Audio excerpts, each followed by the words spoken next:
မင်္ဂလာပါအာလူငှက်ပြားရေးချက်ချက်ဖို့အတွက်အာလူအလုံးသေးလေးတွေကိုကျွန်တော်သုံးထားပါတယ်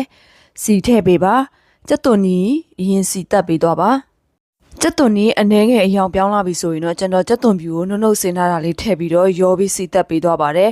နှစ်ခုလုံးအယောင်ရဲလာပြီဆိုတော့မှမယမ်းပြားကြောက်လေးကိုကျွန်တော်အနှဲငယ်ထည့်ထားပါတယ်ရုပ်ဒီခွဲချမ်းအနှဲငယ်ထည့်ပေးပါပစွန်ချောင်းမှုကိုကျွန်တော်အသုံးပြုထားပါတယ်ပြီးရင်အားလုံးကိုရောပြီးစီတက်ပေးပါငရုတ်သီးနှံပျောက်သွားပြီဆိုတော့မှရေကိုထည့်ပေးပါရေကတော့ကျွန်တော်တို့အတော်များများအသုံးပြုပေးရပါမယ်အာလူနူးတဲ့အထိဖြစ်ပါတယ်အရသာမို့ငါးငှက်ပြာရည်တို့ကိုကျွန်တော်ထည့်ပေးထားပါတယ်ငါးငှက်ပြာရည်ကကျွန်တော်သုံးတဲ့ငါးငှက်ပြာရည်မငန်တဲ့အတွက်ကျွန်တော်3စွန်းလောက်ထည့်ထားပါတယ်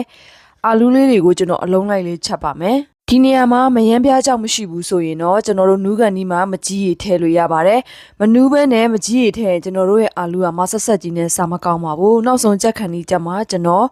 ငနံပင်လေးကိုအုပ်လိုက်ပါတယ်ငနံပင်လေးအုပ်လိုက်တဲ့အတွက်အရန်ယူမွေးပြီးစားကောင်းပါတယ်မယမ်းပြားကြောက်ရှိရင်တော့မယမ်းပြားကြောက်နဲ့ချက်ပြီးစားကြည့်ပါအရန်ယူစားလို့ကောင်းပါတယ်အာလူငှက်ပြားရေးချက်ကိုရိုးရိုးလေးပြမယ်ကျွန်တော်တို့ချက်စားကြည့်ပါအရင်စားလို့ကောင်းပါတယ်အလုံးအသေးလေးတွေဖြစ်တဲ့အတွက်စီစီလေးနဲ့တော်တော်လေးကိုစားလို့ကောင်းပါတယ်တခြားအသားငါးဟင်းတွေတော့မပါဘဲနဲ့ဒီအာလူဟင်းတစ်ခွက်တန်းနဲ့ကျွန်တော်တို့ထမင်းစားမိတ်စေပါတယ်အားလုံးကိုကျေးဇူး